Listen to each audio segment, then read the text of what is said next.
اللهم صل علی سیدنا و مولانا محمد وعلی آلہ وصحابہ وبارک وسلم وصلی علیہ۔ دنیا کے تمام دیکھنے والوں، تمام چاہنے والوں، تمام پیار کرنے والوں اور جہاں جہاں تک اس وقت میری آواز کو سنا اور مجھے دیکھا جا رہا ہے، جنید اقبال کی جانب سے انتہائی محبت کے ساتھ السلام علیکم۔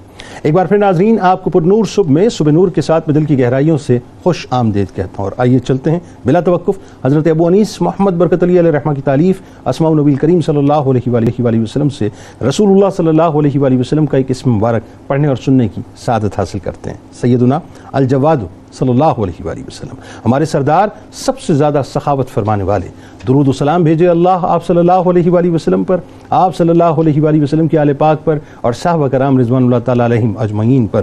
حضرت ابو ہریرہ رضی اللہ تعالیٰ عنہ سے روایت ہے کہ حضور نبی صلی اللہ علیہ وسلم نے فرمایا کہ اگر میرے پاس احد پہاڑ کے برابر بھی سونا ہوتا تو مجھے یہ بات بہت پسند ہے کہ 3 راتیں مجھ پر اس حال میں نہ گزریں کہ اس مال میں سے کچھ بھی میرے پاس موجود ہو، یعنی سب کچھ بانٹ دوں مگر صرف اتنا باقی رکھ لوں جس سے اپنے ذمے واجب الادا قرض ادا کر سکوں۔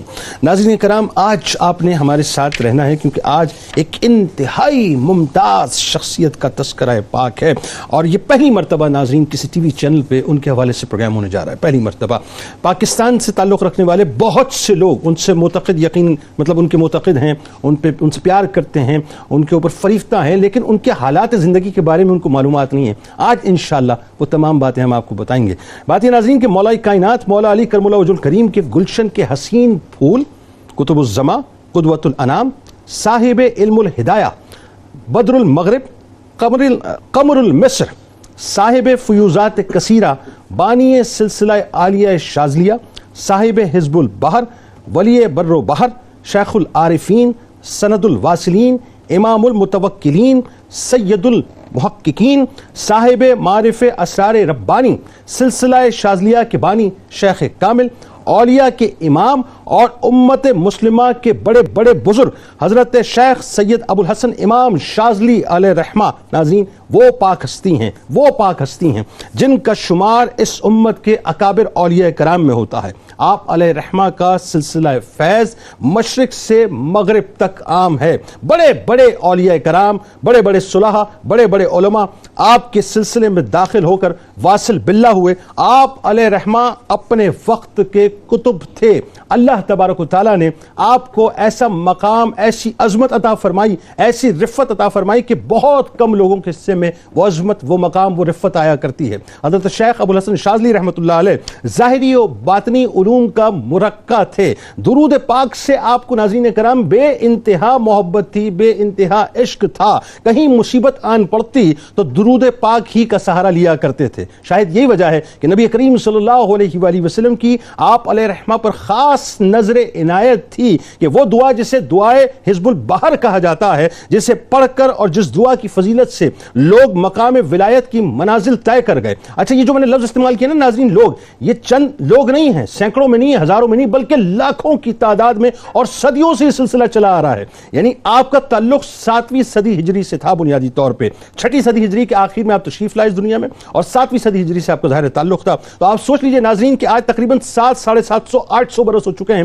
لاکھوں کی تعداد میں مسلمانوں نے حزب البحر سے باقاعدہ فیض اٹھایا ہے۔ یعنی وہ حزب البحر کے جس کی وجہ سے لوگ ولایت کے مقام پر پہنچ گئے، جسے پڑھ کر اور جسے سن کر ناظرین لوگ ولایت کے مقام پر پہنچ گئے۔ اور وہ عظیم الشان حزب البحر، وہ دعا سرکار مدینہ صلی اللہ علیہ وسلم نے آپ علیہ رحمہ کو بذات خود تعلیم فرمائی، جس کا ایک ایک لفظ آپ علیہ رحمہ نے خود سرکار مدینہ صلی اللہ علیہ وسلم سے سنا اور سرکار علیہ السلام نے آپ کو عطا فرمایا۔ آپ علیہ رحمہ کی شخصیت میں اللہ تعالیٰ نے وہ روحانی مقناطیسیت عطا فرمائی تھی کہ لوگ آپ کی بارگاہ میں کھچے چلے آتے تھے، آپ سے ایمان کی دولت اور خزانے لے کر جاتے تھے۔ چونکہ آپ امام حسن علیہ السلام کی اولاد پاک میں سے ہیں، لہذا بخشش کا بے بہا خزانہ تھے۔ اپنے سلسلے کی بنیاد آپ نے ناظرین جن باتوں پر رکھی، باتیں بڑی کمال ہیں، یعنی اخلاص کی بنیاد پر، توبہ کی بنیاد پر، نیت کی بنیاد پر، اتباع کتاب و سنت کی بنیاد پر، خلوت کی بنیاد پر، جہاد بن نفس و دشمنان دین کی بنیاد پر، تربیت نفس کی بنیاد پر، دنیا سے بے رغبتی کی بنیاد پر، عبودیت یعنی بندگی خدا کی بنیاد پر، طاعت یعنی عبادات ترک نہ کرنے کی بنیاد پر، علم یقین کی بنیاد پر، ذکر یعنی ذکر خدا قلب و زبان کے ساتھ اس کی بنیاد پر، تقوی کی بنیاد پر، زہد کی بنیاد پر، توکل علی اللہ کی بنیاد پر، رضائے خدا کی بنیاد پر، محبت الہی کی بنیاد پر رکھی۔ حضرت شیخ مکین الدین اسمر رحمۃ اللہ علیہ فرماتے ہیں کہ بہت سے حضرات لوگوں کو یعنی اللہ تبارک و تعالیٰ کی طرف بلاتے ہیں، لیکن شیخ ابو الحسن رحمۃ اللہ علیہ لوگوں کو اللہ تعالیٰ تک پہنچاتے ہیں۔ بس آخری بات عرض کر رہا ہوں ناظرین، کثرت سے آپ نے حج فرمائے، کثرت سے حج فرمائے۔ کمال یہ کہ عشق مصطفیٰ صلی اللہ علیہ وآلہ وسلم میں اس حد تک رج بس گئے تھے کہ اللہ تبارک و تعالیٰ نے جو آپ کو عمر مبارک عطا کی وہ 63 برس عطا کی، اور جب آپ نے اس دنیا سے پردہ فرمایا تو پیر ہی کا دن تھا۔ آئیے ناظرین آغاز کرتے ہیں۔ ہمارے ساتھ 3 شخصیات موجود ہیں جو یقیناً کسی تعارف کی محتاج نہیں ہیں، اور آپ ہمیں مطلب ہمارے اس پروگرام میں ان 3 شخصیات کو دیکھتے رہتے ہیں۔ ممتاز عالم دین محترم جناب مفتی محمد اسحاق مدنی صاحب ہمارے ساتھ تشریف فرما ہے۔ دوسری شخصیت ممبر اسلامی نظریاتی کونسل ممتاز عالم دین جناب ڈاکٹر عمیر محمود صدیقی صاحب تشریف فرمائیں، اور تیسری شخصیت ممتاز عالم دین جناب علامہ محمد زیغم گردیزی صاحب تشریف فرمائیں۔ تینوں احباب کو السلام علیکم اور خوش آمدید۔ آپ سے آغاز کرتے ہیں۔ بڑی کمال شخصیت مفتی صاحب، ذرا تھوڑا سا لوگوں کو بتائیے ان کا بنیادی تعارف اور نسب پاک، مراکش سے لے کر تیونس اور تیونس سے لے کے عراق تک، اور پھر میں تو یہ کہوں کہ مشرق و مغرب میں آپ کے ڈنکے ہیں۔ حضرت سید ابو الحسن امام شاذلی علیہ رحمہ کا بنیادی تعارف اور نسب پاک۔ بسم اللہ الرحمن الرحیم۔ بہت شکریہ۔ آج 20 ذی القعدہ اور آج ہی کا دن وہ ہے کہ جو آپ کا یوم وصال ہے، اللہ تبارک و تعالی سے ملاقات کا دن ہے، اور چونکہ ہمارا تعلق سلسلہ قادریہ سے ہے، اور سلسلہ قادریہ سلسلہ شاذلیہ جو ہے یہ اسی سے تعلق، یعنی دونوں قادریہ شاذلیہ ایک ہی سلسلے ہیں دونوں، اس نسبت سے میرے لیے سعادت کی بات ہے کہ میں ذکر خیر میں شامل ہوا، اور آپ کا شکریہ، آپ نے مجھے اس سعادت کے سفر میں طلب کیا۔ آپ کا اسم گرامی یعنی کنیت ابو الحسن ہے، اسم گرامی آپ کا علی ہے، اور شاذلہ چونکہ تیونس کا جو علاقہ تھا، ایک قصبہ تھا، وہاں سے قریب جو شاذلہ مشہور جگہ تھی، وہاں پہ آپ کی رہائش اور آپ کا جو خاندان وہاں قیام پذیر تھا، اس نسبت سے آپ کو شاذلی کہا گیا۔ اچھا، اگرچہ بعد میں کچھ لوگوں نے یہ لکھا بھی آپ کی سیرت میں کہ باقاعدہ پھر اس کو ایک سلسلے کا نام دے دیا گیا کہ سلسلہ شاذلیہ، یعنی آپ مراکش موروکو میں آپ کی پیدائش ہوئی، اور تیونس میں پھر آپ نے تیونس میں جو ہے مطلب وہ آپ کی رہائش گزری اور زندگی آپ نے گزاری وہاں پر۔ لیکن آپ یہ بات بھی توجہ طلب بات ہے کہ اللہ تبارک و تعالی نے جہاں خاندان اہل بیت کو بڑی عظیم ہستیوں سے نوازا، ظاہر ہے کہ حضور کے نسب پاک کی وجہ سے، وہیں آپ یہ دیکھیے کہ 17 واسطوں سے آپ کا نسب مبارک حضرت سیدنا امام حسن مجتبی رضی اللہ تعالیٰ عنہ سے جا کے مل جاتا ہے۔ سبحان اللہ، ماشاء اللہ۔ اور یہ وہ سعادت کی بات ہے کہ ایک طرف تو آپ حسنی سید ہیں، اور پھر جو آپ پر فیض ہے وہ سرکار غوث پاک رحمۃ اللہ تعالیٰ علیہ کا، سبحان اللہ، جو حسنی حسینی سید ہے۔ سبحان اللہ۔ اور آپ یہ دیکھیے کہ جب ہم علمی روحانی مقام کی بات کرتے ہیں یا آپ کے خاندانی پس منظر کی بات کرتے ہیں، تو یہ بات ہمیں واضح طور پہ سمجھ میں آ جاتی ہے کہ اللہ تبارک و تعالی نے ان ہستی کو باقاعدہ منتخب فرمایا، ان کا انتخاب فرمایا۔ یعنی ایسا نہیں کہ مطلب ایک حادثاتی طور پہ کوئی آیا، بڑا ہو گیا، پڑھ لکھ گیا تو آگے بڑھ گیا، نہ، یہ اللہ تبارک و تعالیٰ کا انتخاب ہے۔ اس لیے آپ یہ دیکھیے کہ اللہ تبارک و تعالیٰ نے آپ کو بچپن میں یہ سعادت بخشی کہ آپ قرآن پاک کے حافظ ہوئے۔ سبحان اللہ۔ اللہ تعالیٰ نے آپ کو یہ سعادت بخشی کہ فقہ مالکی سے آپ کا تعلق ہوا، اور فقہ مالکی کو آپ نے اختیار فرمایا۔ اسی طریقے سے علوم ظاہریہ، علوم باطنیہ، اور اس کے ساتھ ساتھ آپ نے خاص طور پہ ایک ذکر کیا محبت رسول صلی اللہ تعالیٰ علیہ وسلم۔ نبی مکرم علیہ الصلوۃ والسلام کی جو محبت ہے وہ اصل ہے تمام چیزوں کی، اگر وہ نہیں ہے تو کچھ بھی نہیں ہے۔ سبحان اللہ۔ اور حضور کی آل ہو اور حضور کی محبت نہ ہو، یہ کیسے ہو سکتا ہے؟ اللہ اکبر۔ امام حسن کی اولاد اور محبت رسول نہ ہو، یہ کیسے ہو سکتا ہے؟ اہل بیت کے ایک فرد ہو اور حضور سے محبت نہ ہو، یہ کیسے ہو سکتا ہے؟ اللہ اکبر۔ بتا رہے کہ یہ محبت رسولی اصل ہے کہ جو معرفت الہی کی طرف لے کے جاتی ہے۔ سبحان اللہ، بے شک۔ یعنی یہ سلسلے درجہ بدرجہ بڑھتے بڑھتے پھر آگے پہنچتے ہیں۔ میں ایک دو باتیں یہاں پہ اپنے وقت میں رہتے ہوئے عرض کروں آپ کو کہ جس طرح بھی آپ نے ذکر کیا کہ 63 سال آپ کی عمر اور پیر کا دن، یہ بھی اللہ تبارک و تعالی ہی کی طرف سے عطا ہے کہ آپ اس خواہش کا اظہار کیا کرتے تھے کہ میری عمر حضور کی عمر کے مطابق ہی ہو، اس سے زائد نہ ہو۔ اچھا، اس کی وجہ کیا؟ اس کی وجہ ظاہر ہے حضور سے محبت۔ اور بہت سارے ایسے لوگ ہیں جن میں اگر ہم خلفائے راشدین کی طرف جائیں تو حضرت صدیق اکبر، عمر فاروق اعظم، عثمان رضی اللہ تعالی، ان سب کی عمر مبارکہ 63 برس ہوئی ہیں۔ سبحان اللہ۔ تو اب یہ اندازہ لگائیے کہ اللہ تبارک و تعالی کا خاص کرم اور خاص انعام اللہ تبارک و تعالی کا ہے۔ اور بہت سارے ہمارے اکابر ہیں، بزرگ ہیں جو یہ دعا کرتے تھے کہ ہمیں پیر کا دن نصیب ہو۔ حالانکہ جمعے کے دن کی اگرچہ فضیلت ہے، لیکن میں نے تو یہاں تک سنا بزرگوں سے کہا کہ جمعے کے دن، یعنی جو احادیث میں آئے کہ جمعے کے دن جو انتقال کر جائے اسے سوالات قبر نہیں ہوتے، حدیث میں بیان ہوا۔ بالکل۔ تو کہا کہ اگر سوالات قبر نہیں ہوں گے تو تیسرا سوال بھی نہیں ہوگا۔ صحیح۔ جب تیسرا سوال نہیں ہے تو حضور کی زیارت بھی نہیں ہے۔ کہا کہ ہم جمعے کے دن طلب کرنے کے بجائے ہم پیر کے دن طلب کریں، جہاں سوالات کے جوابات بھی حضور کا دیدار بھی ہو۔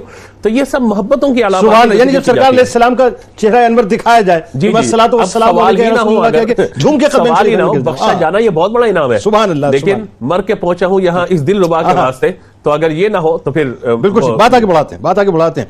ان کے ابتدائی حالات اور بڑے کمال حالات ہیں، پھر وہ جو آپ کا روحانی مقام اور مرتبہ ہے، وہی بات ہے وہ جو تجسس کھینچ کے ایک خاص میگنیٹ کی طرف لے کے جاتا ہے. تو آپ بھی کھینچے چلے گئے پہلے عراق میں، پھر دوبارہ عراق سے آپ کو پلٹایا گیا، ذرا بتائیے کیا ہوا؟ بسم اللہ الرحمن الرحیم. حضرت سیدنا ابو الحسن علی بن عبداللہ بن عبد الجبار بن یوسف بن ہرمز المغربی الشاذلی الشریف الحسنی رضی اللہ تعالی عنہ، وہ جلیل القدر شخصیت جنہیں مقام قطبیت اور غوثیت پروردگار عالم نے عطا فرمایا. سبحان اللہ.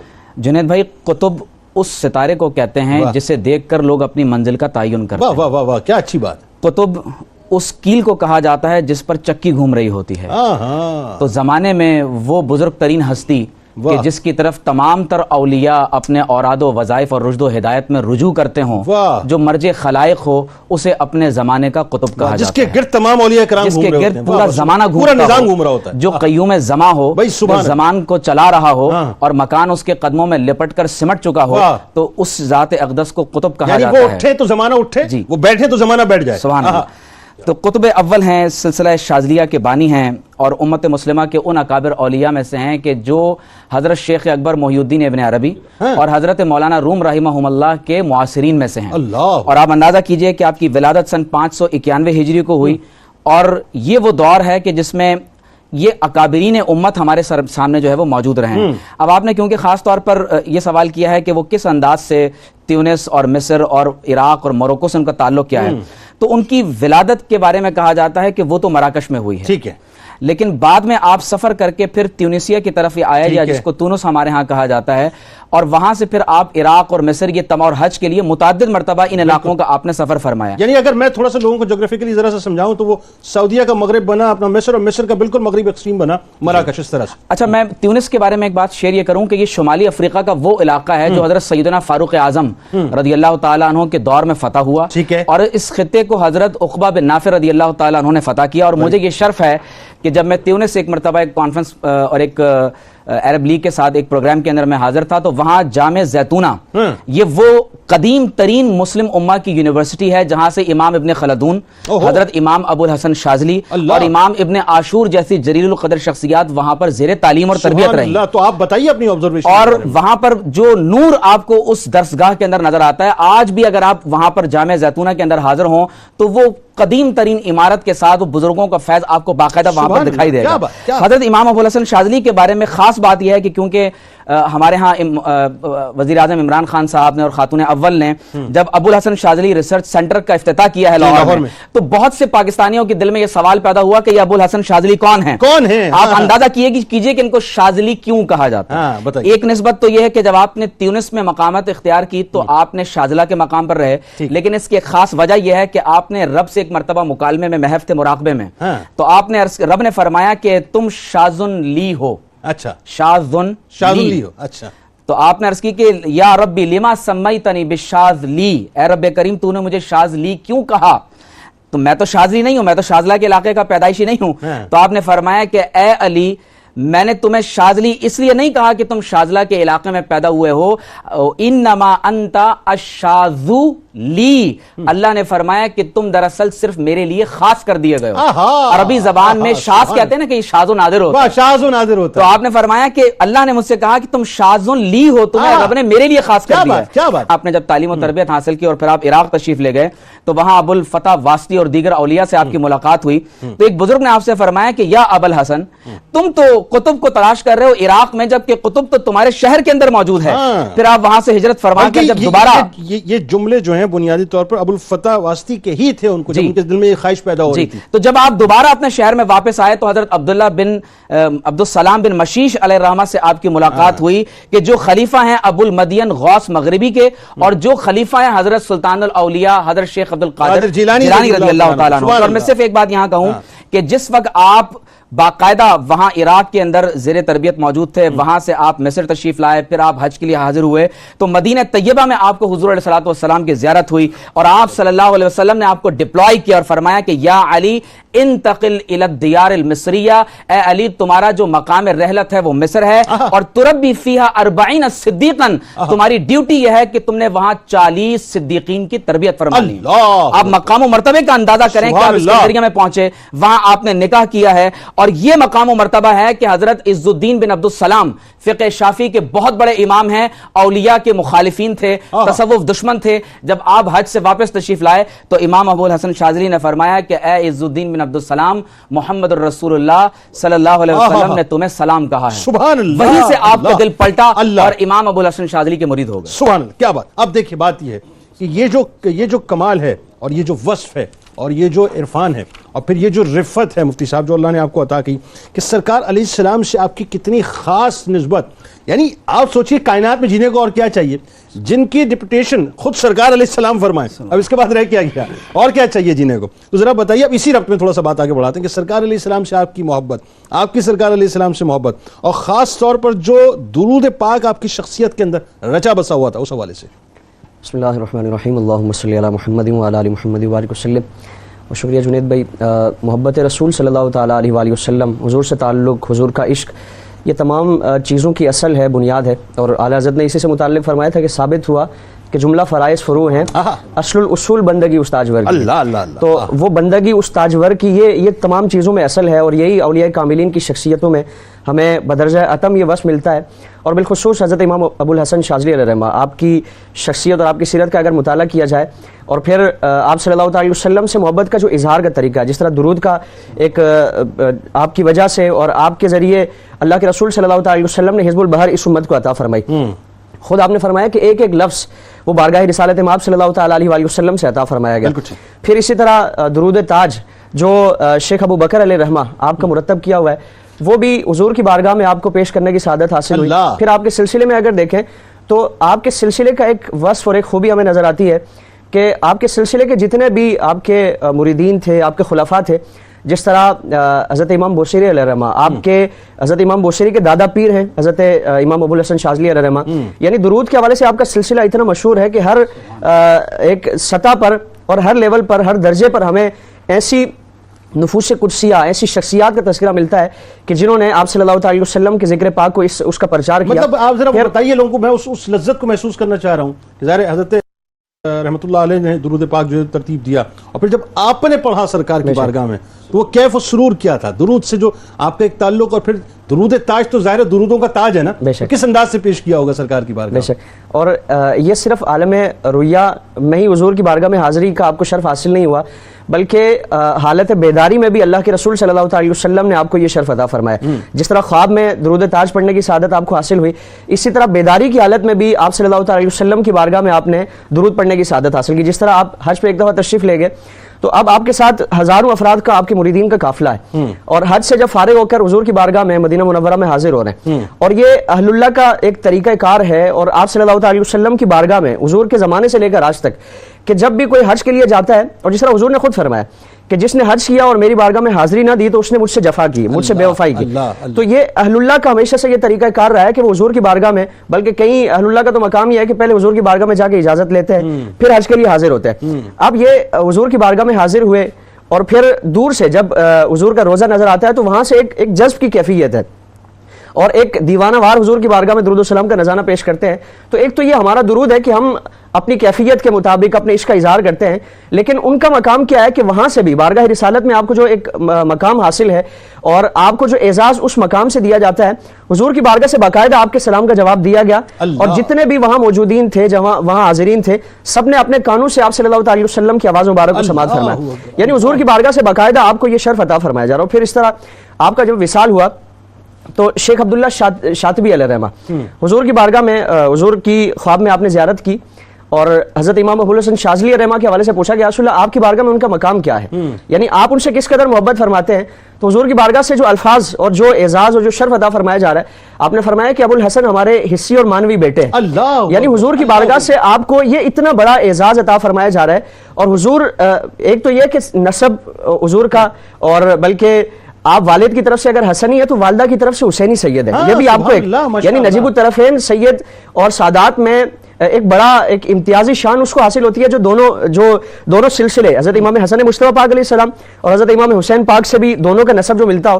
تو والدہ کی طرف سے جس طرح حضور غوث اعظم رضی اللہ تبارک و تعالیٰ عنہ حسنی سید تھے, تو اسی طرح حضرت امام حسن شاذلی علیہ الرحمہ آپ کو بھی اللہ نے یہ شرف عطا فرمایا کہ آپ حسنی سید بھی اور آپ حسینی سید بھی. اچھا, وہ جو حصے اور مانوی بیٹے والی بات ہے, میں ذرا ابھی اس کیف میں تھوڑا سا مبتلا ہوں جو سرکار علیہ السلام نے فرمایا, بہت بڑا اعزاز ہے یہ. شاید یہی وجہ ہے کہ جب آپ جنگل میں جا رہے تھے اور درندوں نے آپ پہ جو ہے وہ حملہ کیا تھا, تو آپ نے پھر ظاہر ہے انہی کو پکارا جن کو پکارا. بتائیے نا ذرا. اور یہ ایک اعتقاد امت کو دیا جا رہا ہے اور آپ صلی اللہ علیہ وسلم کے در سے اور آپ کی نسبت سے وابستہ کیا جا رہا ہے کہ حضور کی اگر نسبت ہم اس کے ساتھ جڑے رہیں گے تو دنیا کا کوئی بھی کتنا ہی مشکل ترین معاملہ کیوں نہ ہو, اللہ رب العالمین بے یار و مددگار نہیں چھوڑتا. جنگل میں ہیں, درندے آپ کو گھیر لیتے ہیں, ایک درندہ آپ پہ بالکل حاوی ہو جاتا ہے, اور اسی وقت آپ صلی اللہ علیہ وسلم کی بارگاہ میں بطور استغاثہ آپ درود کا نذرانہ پیش کرتے ہیں, اور اللہ کے رسول صلی اللہ علیہ وسلم کی بارگاہ سے پھر اس کا صلہ عطا فرمایا جاتا ہے کہ فوراً وہ درندہ, آپ نے اس کو کچھ کہا نہیں, کسی چیز سے اپنا دفاع نہیں کیا, درود کا حصار کیا, درود کے ذریعے اپنا دفاع کیا, فوراً وہ درندہ وہاں سے غائب ہو جاتا ہے. اور پھر یہی بات حضور کے وہ صحابی رسول جنہوں نے حضور سے اجازت مانگی تھی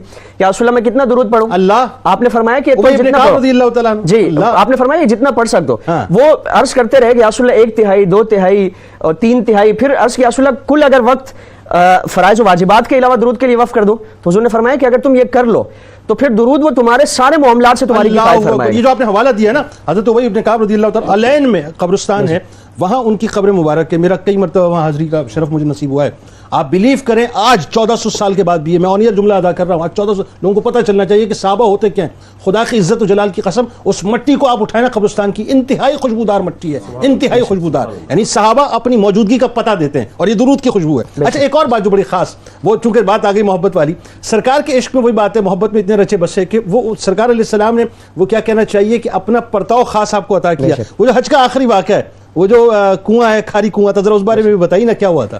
اور ایک آپ کو یہ بھی اعزاز حاصل ہے, آپ جب مصر سے روانہ ہوئے, احرام باندھا ہوا ہے, اور حمیسرہ یہاں اس مقام پر آپ پہنچے, تو اب ایک روایت یہ ہے کہ آپ نے وہاں مستقل پڑاؤ ڈال لیا تھا اور وہیں سے احرام باندھے حج کے لیے جا رہے تھے, اور ایک یہ کہ مصر سے احرام باندھ کر آپ حج کے لیے تشریف لے جا رہے تھے.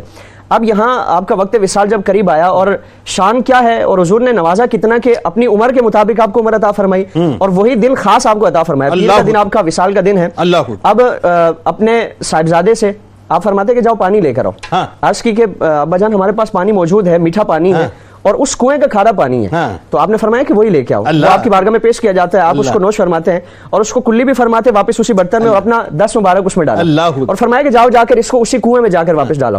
یعنی حضور کی وہ سنت مبارکہ, اور حضور نے پھر اپنے اس بیٹے کو, اپنے اس شہزادے کو وہی وصف عطا فرمایا, وہی خوبی عطا فرمایا. تو جو حضور کی ذات میں اپنے آپ کو فنا کر دے, تو پھر اللہ کے رسول صلی اللہ علیہ وسلم اسے اتنی امتیازی شانیں عطا فرماتے کہ جس کا اندازہ. اچھا, آپ مجھ سے سوال کریں, آپ کو کیا لگتا ہے, آپ کا عشق کیا کہتا ہے, کیوں یہ کھارا میٹھا ہوا تھا, وہ مجھ سے پوچھیں آپ ذرا. جی, میرا عشق یہ کہتا ہے اس بارے میں کہ وہ جو درود پاک کی مٹھاس تھی نا دہان مبارک میں, اس مٹھاس نے اس کھاری کو میٹھا کر دیا تھا. آئیے ناظرین کالر کو شامل کرتے ہیں. نورین لاہور سے ہمارے ساتھ ہیں. السلام علیکم. وعلیکم السلام. جنید بھائی میرا یہ سوال ہے. جی نورین صاحب. کہ میرا یہ سوال ہے کہ ابھی آپ جو گفتگو کر رہے تھے کہ حالت بیداری میں بھی درود تاج جو ہے وہ پڑھا گیا, تو میں نے دیکھا بہت سارے عالم فاضل لوگ کہتے ہیں اس میں یہ داخل بلا کا لفظ آتا ہے کہ یہ شرک ہے پڑھنا, تو انہیں ذرا بتائیں کہ یہ کیا شرک ہوتا ہے پڑھنا یا اللہ درود نہیں کیا سوال سمجھ گئے. ٹھیک ہے مفتی صاحب, بہت شکریہ آپ نے ہمیں جوائن کیا. غلام مرتضیٰ صاحب گوجرا سے ہمارے ساتھ ہیں. السلام علیکم. وعلیکم السلام ورحمۃ اللہ وبرکاتہ. سر جی کیا حال جنید صاحب, ٹھیک ہو؟ الحمدللہ جناب, آپ ٹھیک ہیں, خیریت سے ہیں؟ جی اللہ شکر. سر آپ کو اہل بیت اطہار کا ذکر مبارک کرنے پر آپ کو اور 92 کی پوری ٹیم کو مبارکباد دیتا ہوں. جزاک اللہ جزاک اللہ. فرمائیے کیا پوچھنا چاہتے ہیں. سر میرا سوال یہ ہے کہ حزب البحر جو وظیفہ ہے, اس کا یہ وظیفہ کیا ہے اور اس کا پڑھنے کا طریقہ کیا ہے, حزب البحر؟ ہاں, آپ یقیناً درویش ہیں غلام مرتضیٰ صاحب. ابھی اگلا سوال ہی میرا یہ تھا حزب البحر کے حوالے سے, کیونکہ یہ سمجھ لیجیے اس پروگرام کا جو ہے کرکس ہے, جو امت کو آپ نے عطا کیا ماشاءاللہ شاذلی علیہ الرحمٰن نے, بس یہ سمجھ لیجیے کہ یہ بہت بڑا تحفہ ہے امت کو. ہمارے ساتھ رہیں ناظرین, انشاءاللہ لوٹیں گے تو درود تاج کے حوالے سے, جس سے مجھے بڑا پیار ہے, میں عشق کرتا ہوں درود تاج سے. اور آپ دیکھیے گا کہ میری جتنی بھی محافل ہوتی ہیں, بس میرا بچپن سے ایک طریقہ رہا ہے کہ میں ابتدائی اس کی درود تاج سے کرتا ہوں. تو میں ذرا درود تاج پہ سوال ہے, اس حوالے سے بھی بات کروں گا. اور حزب البحر پہ آپ نے ضرور سننا ہے, کہیں نہیں جانا, کیونکہ حزب البحر میرا خیال ہے آج کے دور میں اس کو سمجھنے کی بہت ضرورت ہے. بہت مسائل دنیا کے اندر ہیں, آپ جہاں کہیں بھی بیٹھیں انشاءاللہ آپ کو اس کا حل جو ہے اس حزب البہار میں مفتی صاحب سے پوچھ کے بتائیں گے. ہمارے ساتھ رہیں. درود پاک کا نذرانہ سرکار علیہ السلام کی بارگاہ میں مل کے پیش کرتے ہیں. اللهم صل على سيدنا ومولانا محمد وعلى سيدنا علي وسيدتنا فاطمة وسيدتنا زينب وسيدنا حسن وسيدنا حسين وعلى آله وصحبه وبارك وسلم وبارك. اللهم صل على سيدنا ومولانا محمد وعلى سيدنا علي وسيدتنا فاطمة وسيدتنا زينب وسيدنا حسن وسيدنا حسين وعلى آله وصحبه وبارك وسلم وبارك. ایک بار پھر ناظرین میں آپ کو خوش آمدید کہتا ہوں. انتہائی خوشبودار، انتہائی محبت بھرا، انتہائی عشق بھرا تذکرہ ہے، اور ایک ایسی ہستی ناظرین کہ جن کی زندگی خوشبو ہی خوشبو ہے. دنیا ان کو سید ابو الحسن امام شاذلی علیہ رحمہ کے نام سے جانتی ہے. آج حضرت امام شاذلی علیہ رحمہ کی بارگاہ میں ہدیہ تہنیت پیش کر رہے ہیں، اور بس اس خواہش، اس تمنا کے ساتھ کہ ہم تمام لوگوں کا، دیکھنے والوں، سننے والوں اور ذکر کرنے والوں کا نام ان کے غلاموں کے رجسٹر میں انشاءاللہ شامل ہو جائے. علامہ صاحب بات آگے بڑھاتے ہیں. ایک سوال بڑا امپورٹنٹ ہے، اور یہ عموماً لوگ ظاہر پوچھتے ہیں. درود تاج میں جو ایک خاص جملہ آتا ہے کہ دافع البلاء والوباء والقحط والمرض والالم، لوگ یہ کہتے ہیں صاحب کہ یہ تو شرک ہے. ذرا بتائیے شرک ہے کیا یہ؟ بسم اللہ الرحمن الرحیم. بہت شکریہ. نبی مکرم صلی اللہ تعالیٰ علیہ وآلہ وسلم اللہ تبارک و تعالیٰ کی عطا سے دافع البلاء بھی ہیں اور دافع الوباء بھی ہیں، یعنی عطا باری تعالیٰ.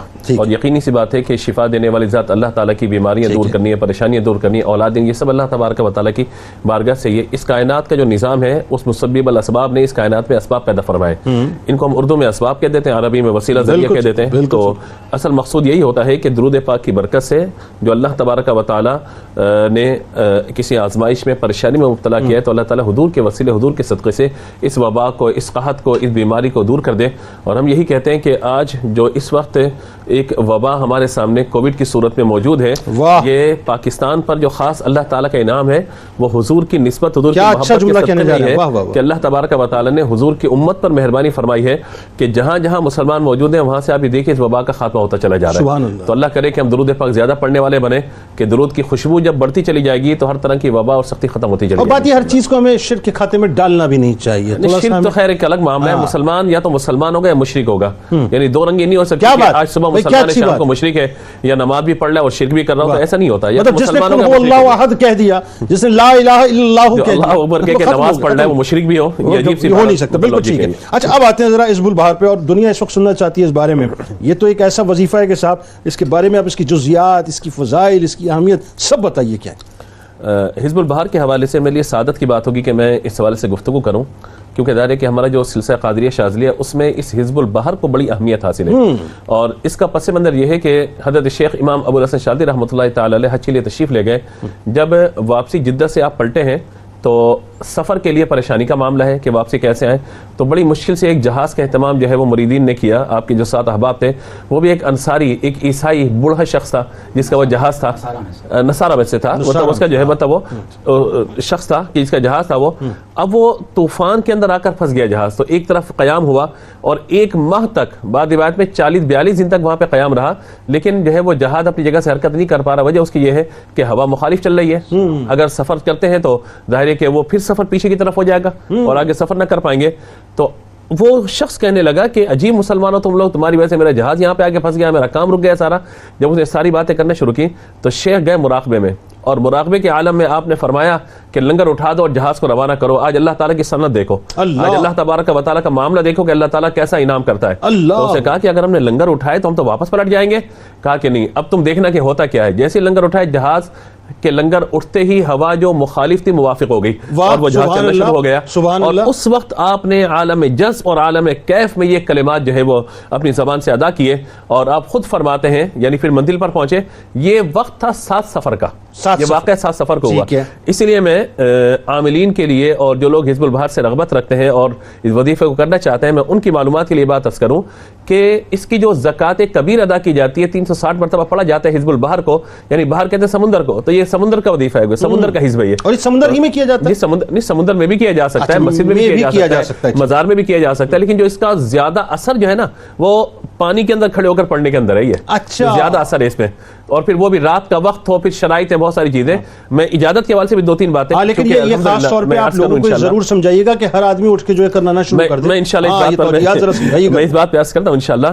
آپ خود فرماتے ہیں کہ واللہ لقد اخذت من فم رسول اللہ صلی اللہ تعالی علیہ وآلہ وسلم حرفا حرفا، یعنی یہ وہ ورد ہے، یہ وہ حزب ہے کہ جو میں نے حرف بحرف حضور صلی اللہ تعالی علیہ وآلہ وسلم سے سماعت کیا. سبحان اللہ. یعنی یہ تعلیم حضور صلی اللہ تعالی علیہ وآلہ وسلم نے ارشاد فرمائی ہے، اور دعائیں معصورہ اس کے اندر ہیں، قرآن پاک کی آیات موجود ہیں اور مختلف دعائیں ہیں، اور پھر مختلف مقاصد کے لیے مختلف کلمات ادا کیے جاتے ہیں، اور جو اس کا آغاز ہے وہ اللہ تبارک و تعالیٰ کے اسماء جلالیہ سے ہے، یا اللہ یا علی یا عظیم یا حلیم یا علیم، یا اللہ تو پھر اللہم یا اللہ سے آغاز کرتے ہیں ہم، ورنہ یا علی یا عظیم یا حلیم یا علیم، یہ 4 اسماء وہ ہیں کہ اگر پوری حزب البحر کوئی نہ بھی پڑھے، 4 اسماء بھی اگر پڑھتا رہتا ہے تب بھی اس کے سارے کے سارے کام بگڑ جائیں گے. اچھا ایک وضاحت اور پہلے ابتدا میں ذرا یہ بھی کر دیجئے کہ یہ جو حزب البحر ہے، بہت سے لوگوں کے ذہنوں میں یہ کنسپٹ آتا ہے صاحب کی خاص اپنی طرف سے الفاظ بنائے ہوئے ہیں صوفیہ نے، یہ ذرا وضاحت کر دیجئے کہ یہ ایکچولی. میں نے ابھی آپ کو عرض کیا کہ نبی مکرم علیہ الصلوۃ والسلام کی زبان سے عطا ہوا آپ کو، نمبر 1. نمبر 2 یہ اس میں قرآن پاک کی آیات ہیں، ٹھیک ہے، اور دوسرا یہ ہے اس کے اندر کہ دعائیں معصورہ، وہ دعائیں کہ جو قرآن پاک میں ذکر کی گئی یا حدیث میں دعائیں آئی ہیں وہ دعائیں یہاں پر ذکر کی گئی. پھر دوسری بات ہے کہ عربی زبان کا اسلوب ہے کہ جب ہم اللہ تعالیٰ کی بارگاہ میں دعا کرتے ہیں، اردو زبان میں الفاظ ادا کر رہے ہوتے ہیں تو عربی زبان میں پھر جو ہے وہ کچھ الفاظ جو ادا کیے جاتے ہیں. ٹھیک ہے. حضرت شیخ فرماتے ہیں، شیخ امام ابو الحسن شاذلی رحمۃ اللہ تعالی علیہ کہ احفظوا لاولادکم فان فیہ الاسم الاعظم، کہا کہ اس دعا کو خود بھی حفظ کرو، اپنی اولاد کو بھی حفظ کراؤ کہ بے شک یہ دعا اسم اعظم ہے. یہ فرمایا کہ اس دعا کے اندر ایک اسم اعظم وہ ہے کہ جس سے تمہارے سارے کام جو ہے بن جاتے ہیں. ہلاکو خان نے جب بغداد کو تہس نہس کیا، وہاں پہ لوگوں پر حملہ کیا، لوگوں کو جو ہے وہاں پہ ان کی قتل و غارت کی گئی، تو آپ فرماتے تھے اگر میرا یہ حزب بغداد میں پڑا جاتا تو کبھی بھی کوئی ان پر غالب نہ آتا. اللہ، بغداد ہاتھوں سے نہ جاتا. جی، بغداد کبھی ہاتھوں سے نہ جاتا. اور ایک اور جملہ جو خاص اہم ترین ہے وہ یہ ہے، کہا کہ 70,000 اولیاء کرام ہیں کہ جن کے معاملات میں یہ ورد رہتا ہے. اللہ، دنیا بھر میں ہر وقت یہ ورد ان کے جو ہے معمول کے اندر رہتے ہیں. یہاں تک شاید آپ نے فرمایا کہ جنات کا بھی جو ہے مطلب جنات اور انس کے اندر یہ مطلب سلسلہ ہے. اور میں آپ کو ایک بات عرض کر رہا تھا کہ وہ لوگ کہ جو اولیاء کرام کے تصرف کا انکار کرتے ہیں، تصوف کا انکار کر دیتے ہیں، کرامات کا انکار کر دیتے ہیں، لیکن وہ لوگ بھی اس حص پہ غافل نہیں ہے، وہ اس حص کو پڑھ رہے ہیں. تو پھر جو خوش عقیدہ لوگ ہیں کہ جو اولیاء کرام سے محبت اور رغبت رکھنے والے ہیں تو ان کو چاہیے کہ اس پر ضرور عمل کریں. آخری بات صرف یہ کہ اس کی زکوٰۃ ادا کرنے کے مختلف طریقے ہیں. ایک تو 6-7 سفر کو زکوٰۃ ادا کی جاتی ہے کہ احرام باندھنا، اور پھر صاحب سلسلے باقاعدہ اس کی اجازت لی جائے. زکوٰۃ کبیر اس کو کہا جاتا ہے. ایک ہے زکوٰۃ متوسطہ کہ جو ہے پھر وہ 12 دن کے اندر جو اس کی زکوٰۃ ادا کی جاتی ہے. لیکن ایک زکوٰۃ صغیر بھی ہے، یعنی 360 کا عدد. ہماری طرف سے جو اجازت ہوتی ہے وہ یہ ہوتی ہے کہ روزانہ، یعنی کسی سے اجازت لی جائے باقاعدہ شیخ سے یا جو اس کا عامل اس سے اجازت لی جائے، اور پھر روزانہ کم از کم ایک مرتبہ بعد فجر بعد عصر پڑھتا رہے، اور پھر 1-2 چیزوں کا پرہیز کرتا رہے تو پورا سال جب مکمل ہوگا اس کی زکوٰۃ ادا ہو جائے گی. شاہ ولی اللہ محدث دہلوی رحمۃ اللہ علیہ جیسی شخصیت جب ورد زباں حزب البحر کو رکھیں، حزب البحر اور ہوا میں جیسی شرح انہوں نے لکھی ہے. اللہ اکبر، اللہ اکبر، اللہ اکبر. اچھا جی مفتی صاحب، اب ذرا ایک بات اور بڑی خاص ہے، اور پھر سرکار علیہ السلام کی بات آ گئی. ہمارا تو مرکز محور وہی ہیں. سرکار علیہ السلام نے آپ کو 5 خلتیں عطا فرمائی، وہ بڑی کمال ہے. ذرا اس بارے میں تفصیل بتائیے کہ حضرت امام شاذلی علیہ رحمہ کو یہ جو 5 خلتیں عطا ہوئی اور پھر اس پہ تنبیہ بھی آپ نے فرمائی، کیا کیا کرنا ہے. دیکھیے حضرت امام ابو الحسن شاذلی رحمۃ اللہ علیہ کا سلسلہ جسے طریقہ شاذلیہ کہا جاتا ہے، اس کی بنیاد اللہ کے ذکر، عشق رسول، اور بالخصوص آپ کی طرف وہ منسوب 3 احزاب جنہیں حزب الشاذلی، حزب الکبیر اور حزب البحر کہا جاتا ہے. یہ بنیادی طور پر آپ کے وظائف میں سے آپ کا، یعنی سلسلہ شاذلیہ کا یہ ترہ امتیاز ہے. پھر علم کے ساتھ عمل. پھر آپ کا خود یہ فرماتے ہیں کہ المحبت فی اللہ، اللہ تبارک و تعالیٰ کی محبت میں لازمی یہ ہے کہ انسان اپنی تمام تر لذات سے خود کو جدا کر لے. اور پھر آپ نے ارشاد فرمایا کہ ایک مرتبہ میں نے رسول اللہ صلی اللہ علیہ وسلم کو خواب میں دیکھا. متعدد مرتبہ آپ کو حضور علیہ الصلوۃ والسلام کی زیارت ہوئی، اور آپ صلی اللہ علیہ وسلم نے فرمایا کہ یا علی طہر ثیابک، اے علی اپنے لباس کو پاکیزہ رکھا کرو. تو آپ فرماتے ہیں کہ اس وقت میں نے پوچھا یا رسول اللہ صلی اللہ علیہ وسلم میرا لباس کیا ہے؟ تو حضور علیہ الصلوۃ والسلام نے فرمایا کہ اللہ نے تمہیں 5 خلعتیں 5 لباس عطا فرمائے. فرمایا اللہ تو رب کریم نے تمہیں خلعت محبت عطا فرمائی, تمہیں خلعت معرفت عطا فرمائی, تمہیں خلعت توحید عطا فرمائی, خلعت ایمان عطا فرمائی, اور اللہ رب کریم نے تمہیں خلعت اسلام عطا فرمائی. اب آپ دیکھیے کہ حضرت امام ابو الحسن شاذلی رحمۃ اللہ تعالی علیہ کے حوالے سے, کیونکہ آپ کی بالخصوص یہ احزاب کا ذکر ہو رہا ہے, تو میں ایک آپ کا فرمان جو بالخصوص طریقہ عالیہ شاذلیہ سے متعلق ہے, آپ کا ارشاد ہے, آپ نے فرمایا کہ ہوا حزب عظیم القدر. فرماتے ہیں کہ یہ جو حزب ہے یہ بہت عظیم الشان ہے. فرمایا ما قرئ علی خائف الا امنا, کوئی خوف زدہ ہو اس پر پڑھا جائے وہ امن والا ہو جائے گا. ولا مرید الا شفیہ, مریض ہوگا شفایاب ہو جائے گا. غم زدہ ہوگا پڑھا جائے گا اللہ غم کو دور فرما دے گا. فرمایا ولو قرئ حزبی ھذا علی البغداد ما اخذتها التتار. فرمایا اگر یہ بغداد پر پڑھی جاتی, اس سے بغداد میں بیٹھ کر نہیں, بغداد کے باہر بھی اگر کوئی پڑھ دیتا تو فرمایا کہ بغداد پر تاتاری حملہ نہ کرتے. فرمایا کہ یہ ایسی دعا ہے, آپ فرماتے ہیں کہ جو شخص طلوع شمس کے وقت اس دعا کو کرے گا, یہ آپ خود فرما رہے ہیں, اجاب اللہ دعوتہ, اللہ تعالیٰ اس کی دعا کو قبول کرے گا, اس کے کرب اس کے غم کو دور کرے گا. اللہ رب کریم جنات اور انسانوں کے شر سے اسے محفوظ رکھے گا. اور پھر آپ نے یہاں تک ارشاد فرمایا کہ اگر شب و روز میں کوئی ایک مرتبہ اس دعا کو پڑھ لے گا, نہ غرق ہو کر مرے گا, نہ جل کر مرے گا, نہ اسے اغوا کیا جائے گا. اور پھر آپ نے خود اس کا ایک طریقہ ارشاد فرمایا, اور آپ نے فرمایا کہ من قرأ سورۃ الحمد 7 مرات, جس نے سورۃ الفاتحہ کو 7 مرتبہ پڑھا, و سورۃ قریش 21 مرہ, اور سورہ قریش کو 21 مرتبہ پڑھا, اور پھر اس حزب کو 3 مرتبہ پڑھا. فرمایا کائنات کی کوئی بھی حاجت ہو, کوئی بھی ضرورت ہو, اگر وہ دعا کرے گا اللہ تبارک و تعالی اس دعا کی برکت سے اس کی دعا کو قبول فرمائے گا. اور پھر آپ خود فرماتے ہیں کہ میری فقیری وہ 4 بنیادوں پر ہے. فرمایا کہ میرا سلسلہ, میرا فقیر, فرمایا اس کی 4 بنیادیں ہیں. اگر فقیر میں یہ 4 آداب نہ ہو تو وہ اور مٹی برابر ہے. فرمایا چھوٹوں پر رحم کرنا, رحمت للاساغری والحرمت للاکابری, بڑوں کی عزت کرنا. اور فرمایا اپنی ذات کے ساتھ انصاف اور عدل کرنا. اور پھر فرمایا کہ کبھی کبھی اپنے لیے نصف حصہ جو لوگ کرتے ہیں, فرمایا اپنے حصے کو دوسروں کے لیے چھوڑ دینا. تو فرمایا کہ جو شخص اس طریقے پر چلتا ہے اللہ تبارک و تعالی اسے میرے سلسلے کا فیض عطا فرمائے. سبحان اللہ, سبحان اللہ, سبحان اللہ. اور اس میں جو خلتوں کے حوالے سے بات ہو رہی تھی, میں چاہتا ہوں تھوڑا سا اس پہ بھی آپ. جی, اب خلتوں کے حوالے سے میں آپ سے عرض کروں, پھر اس کے بعد آپ خود فرماتے ہیں کہ جب حضور نے مجھے یہ 5 خلتیں عطا فرمائی, تو فرمایا کہ جو شخص اللہ کو دوست رکھتا ہے اس کے لیے ہر چیز آسان ہو جاتی ہے. جو خدا کو پہچانتا ہے, لباس اور پھر معرفت. فرمایا یہ ایکچولی میں کیوں کروا رہا ہوں یہ بات آپ سے, جی یہ خلتیں تو ان کو عطا ہوئی, لیکن آج ہم سننے والوں کے لیے پیغام ہے کہ ہمیں کرنا کیا چاہیے بنیادی طور پہ, یہ سمجھنا. اور پھر آپ نے جو اس کی بنیاد پر قرآن کی ایک آیت کی تفسیر کی, وہ نقطہ آپ دیکھیے گا. آپ فرماتے ہیں جو اللہ کو دوست رکھتا ہے اس پر ہر چیز آسان ہو جاتی ہے, جو خدا کو پہچانتا ہے اس کی نظر میں تمام چیزیں چھوٹی ہو جاتی ہیں, اور جو خدا کو ایک جانتا ہے, خدا پر ایمان لاتا ہے, وہ ہر چیز سے بے خوف ہو جاتا ہے. اور جو شخص اسلام پر ہو, مسلمان کامل ہو, تو فرمایا کہ اللہ تبارک و تعالی گناہوں سے دور کر دیتا ہے. اور پھر آپ نے فرمایا کہ جو حضور علیہ السلام نے مجھ سے فرمایا کہ اے علی اپنے لباس کو پاک رکھو, تو فرمایا اس وقت مجھے یہ پتا چلا کہ سورہ مدثر کی یہ آیت, سورہ مزمل میں جو یہ ذکر ہے کہ وَثِيَابَكَ فَطَهِّرْ, اس کا مطلب کیا ہے. اللہ اکبر, اللہ اکبر, اللہ اکبر. آخر میں سلسلہ شاذلیہ, حضرت امام شاذلی علیہ رحمہ کی تعلیمات, سلسلہ شاذلیہ کی تعلیمات, ذرا لوگوں کو بتائیے کہ کیا کمال, کیا حسین تعلیمات ہیں. آج شرق و غرب میں جو ہے وہ آپ کی تعلیمات کا چرچا ہے ماشاءاللہ. اور میرا خیال ہے کہ آج کا یہ پروگرام ایسا ڈاکومنٹ ہوگا کہ بہت سے لوگ پاکستان میں نے کئی صحافیوں کو دیکھا جو لکھ رہے ہیں اور بول رہے ہیں کہ صاحب یہ سید ابو الحسن شاذلی علیہ رحمہ کون ہیں, جن کے نام کے اوپر لاہور میں جو ہے وہ اپنا ریسرچ سینٹر بن گیا ہے. تو میرا خیال ہے آج اس بات کو ان کو جواب مل جائے گا کہ وہ کون ہیں, کیا ہیں, اور کیا مقام اور مرتبہ ہے. جی جنید بھائی, جہاں اہل اللہ کا تذکرہ اللہ رب العالمین کی طرف سے انوار و تجلیات اور رحمتوں برکتوں کے نزول کا باعث ہے, اسی کے ساتھ ساتھ یہ لازمی ہے ان کی تعلیمات کیا ہیں, اہل اللہ ہیں کون, ان کی تعلیمات کیا ہیں, تاکہ آج جو معاشرے میں تصوف کے نام پر تصوف کا لبادہ اوڑھ کر مختلف طرح کے افراد ہمیں ملتے ہیں جو لوگوں کی عقیدتوں کو برباد کرتے ہیں, اور لوگوں کی جو عقیدتیں ان سے وابستہ ہیں وہ ایک طرح کی نیلام ہو رہی ہیں, بیکار اور ضائع جا رہی ہیں. تو اہل اللہ کا طریقہ اور اہل اللہ کی تعلیمات کیا ہیں. حضور امام ابو الحسن شاذلی علیہ رحمہ, آپ جب پیر و مرشد کی بارگاہ میں حاضر ہوتے ہیں اور حضرت ابو السلام مشیش علیہ رحمہ آپ سے عرض کرتے ہیں کہ حضور آپ دعا مانگیں, میرے حق میں دعا مانگے کہ اللہ رب العالمین لوگوں کے دلوں میں میری محبت پیدا فرما دے, لوگوں کا میلان میری طرف فرما دے. تو اب آپ کے پیر و مرشد نے اللہ رب العالمین سے جو دعا مانگی, آج تو یہ کہ وہ ایک پبلسٹی کی جاتی ہے اخبارات میں, مختلف طرح سے اس کو لوگوں کی توجہ حاصل کی جاتی ہے. اہل اللہ کا طریقہ اور ان کی تعلیمات کیا ہے, اور خانقاہ نظام میں اس چیز سے متعلق کتنی اہمیت دی جاتی ہے.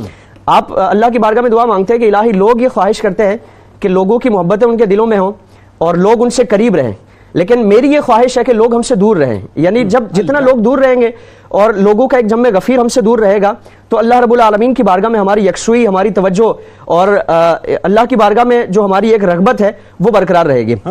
اور فرمایا کہ میری خواہش ہے کہ بس تو ہی تو رہے. یعنی پیر و مرشد کی بارگاہ سے یہ آپ کو ایک فکر دی جا رہی ہے کہ خالصتاً اللہ رب العالمین کی رضا کے لیے اور توجہ کے ساتھ, یکسوئی کے ساتھ اللہ رب العالمین کی عبادت کریں. اچھا یہ دیکھیں کیسی کمال بات ہے کہ شیخ مکین الدین اسمر رحمۃ اللہ علیہ یہی تو فرماتے ہیں نا پھر ان کے لیے کہ بہت سے حضرات لوگوں کو اللہ کی طرف بلاتے ہیں, لیکن شیخ ابو الحسن رحمۃ اللہ علیہ لوگوں کو اللہ تک پہنچاتے ہیں, ملا دیتے ہیں. کیا کمال بات ہے. پیر و مرشد نے جب آپ کو روانہ فرمایا تو تقریباً 10 وصیتیں آپ کو فرمائی. اس میں سے جو اہم وصیت ہیں وہ ساری اہم ہیں, لیکن آج کے موضوع سے جو مناسبت رکھتی ہیں, آپ کو فرمایا کہ اپنے دل کو لوگوں کی موجودگی سے دور رکھنا.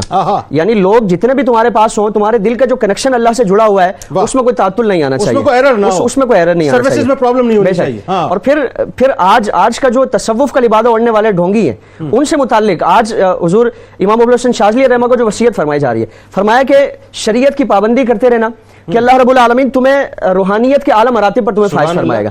یعنی شریعت اور طریقت وہ جدا نہیں ہے. قرآن میں جو اولیاء کاملین کی نشانی بیان فرمائی, الا ان اولیاء اللہ لا خوف علیہم ولا هم یحزنون کی تلاوت تو بار بار کی جاتی ہے, اپنے فضائل میں اس کو بیان کیا جاتا ہے, لیکن الذین آمنوا وکانوا یتقون کہ جو شریعت کی جتنی پابندی کرے گا اللہ رب العالمین روحانیت کے اتنے اعلیٰ مراتب پر اس کو فائز فرمائے گا. پھر فرمایا کہ لوگوں کو اللہ کی طرف بلانا, خالصتاً اللہ کی طرف بلانا, یعنی تمہاری کوئی نفس کی خواہش نہیں ہو, تمہاری اپنی خواہش نہیں ہو, تمہاری اپنی مشہوری یا تمہاری اپنی اس طرح کی طاقت اور ثروت حاصل کرنا نہ ہو. پھر فرمایا کہ جو دنیا کی طرف بلاتا ہے وہ دھوکہ دیتا ہے. یعنی اگر تمہارے لوگوں کو بلانے میں دنیا داری شامل ہو گئی تو فرمایا کہ تمہارا دھوکہ ہے. یعنی خالصتاً تم اللہ کی طرف لوگوں کو بلانا. تمہارے خانقاہ میں تمہارے جو افراد آنے والے ہیں, تمہارا مقصد یہی ہونا چاہیے کہ تم اللہ سے ان کو ملاؤ گے. پھر فرمایا کہ جو کسی کام کی طرف بلاتا ہے اور جو کسی دنیاوی غرض کی طرف بلاتا ہے تو فرمایا کہ لوگوں کو مصیبت میں ڈالتا ہے. اللہ خالصتاً اللہ کی طرف. اور پھر دوستی کا معیار فرمایا. آپ نے چند دوستوں کا تذکرہ فرمایا کہ دوستی جو اس وجہ سے کرتا ہے وہ خائب و خاسر ہوتا ہے, وہ نقصان میں جاتا ہے. پھر فرمایا کہ جو اللہ کے لیے دوستی کرتا ہے, یعنی حضور کی وہ حدیث ہے کہ اہل اللہ کا طریق یہ ہے کہ الحب للہ والبغض فی اللہ, کہ جو اللہ کے لیے محبت اور اللہ کے لیے بغض. تو آپ نے فرمایا کہ جو دوست اصل وہ ہے کہ جب بھی تمہارا کوئی کام ہو, جب بھی کوئی پریشانی ہو, کوئی بھی اس طرح کا معاملہ ہو تو جواب میں اللہ ہے. یعنی تمہارے دوستوں کے درمیان وہ تمہاری دوستی بھی اللہ کے لیے ہو, تمہارے تمام تعلقات بھی اللہ کے لیے. اور پھر جب آپ مصر حضور کے فرمان کے مطابق تشریف لائے, وہاں فوج میں شمولیت اختیار فرمائی اور بادشاہ نے آپ کو کچھ زمین عطا کی, اور اس زمین کا مصرف آپ نے اس کو کیا اختیار فرمایا اور کس طرح آپ نے, آج تو ہم دیکھیں نا تو جائیدادیں بنائی جاتی ہیں اور عیش و عشرت کی جاتی ہے, ہم بات کر رہے ہیں, اور اس میں یہ چیز یعنی تصوف کی خدمت, اولیاء کاملین کا جو طور طریقہ اس کو آگے اس کی ترویج و اشاعت کرنا, اور پھر خانقاہ نظام میں ہمیشہ سے ایک جو تعلیم و تربیت کا سلسلہ رہا, آج ہمیں مفقود, آج اکثر معاملات زمین کی جو بات کر رہے تھے. تو آپ نے اس زمین کے 3 حصے فرمائے. آپ نے ایک زمین کے حصے پر اپنا مکان تعمیر فرمایا, ایک پر مسجد تعمیر فرمائی, اور تیسرے حصے پر آپ نے مدرسہ کاملیہ تعمیر فرمایا جہاں سے علوم و فنون کی اشاعت کی جاتی تھی, اور وہی مدرسہ کاملیہ جو جامع ازہر کی بنیاد بنا. یعنی پہلی جامع ازہر کی اگر بنیاد میں دیکھیں تو حضرت امام ابو الحسن شاذلی علیہ رحمہ آپ نے اصل بنیاد اس کی قائم فرمائی, جو آج پوری دنیا میں ایک اسلامی بڑی یونیورسٹی کے طور پر ایک جانی پہچانی جاتی ہے. تو اہل اللہ کا طریقہ یہ ہے کہ ان کی خانقاہ سے ہمیشہ علوم کی ترویج و اشاعت ہوتی ہے. اور پھر آپ کا جب وصال ہو رہا ہے, ہم دیکھیں نا شریعت اور طریقت کوئی جدا نہیں ہے, بلکہ شریعت یہ بنیاد ہے, بیس ہے, اور طریقت اس کی ایک شاخ ہے. ٹھیک ہے, آپ کا جب وصال ہو رہا ہے تو آپ حالت احرام میں بھی ہیں اور نفل نماز میں ہیں, آخری سجدے میں ہیں. سجدے کی کیفیت میں آپ کا وصال ہو رہا ہے. ایک تو آپ کے لیے شرف یہ ہے کہ حضور نے فرمایا کہ جو جس کیفیت میں انتقال کرتا ہے تو قیامت تک اسی کیفیت کا اللہ رب العالمین اسے اجر عطا فرماتا ہے. آپ کو احرام کا بھی, حج کی جو نیت ہے اس کا بھی ثواب عطا فرمایا جا رہا ہے, اور سجدے کا, عبادت کا بھی ثواب عطا فرمایا جا رہا ہے. اور پھر دوسرا اہل اللہ کا جو عبادات سے ایک تعلق ہے اس کا ہمیں پتہ چلتا ہے کہ اہل اللہ نے اپنے شب و روز میں, اپنے معمولات میں عبادات کو کس قدر اہمیت دی. بالکل ٹھیک. آپ تینوں, آپ کا بہت شکریہ, آپ تشریف لائے. اللہ تعالیٰ اس پاک ذکر کو اپنی بارگاہ میں قبول فرمائے اور حضرت امام شاذلی علیہ رحمہ کی نظر کرم عطا فرمائے.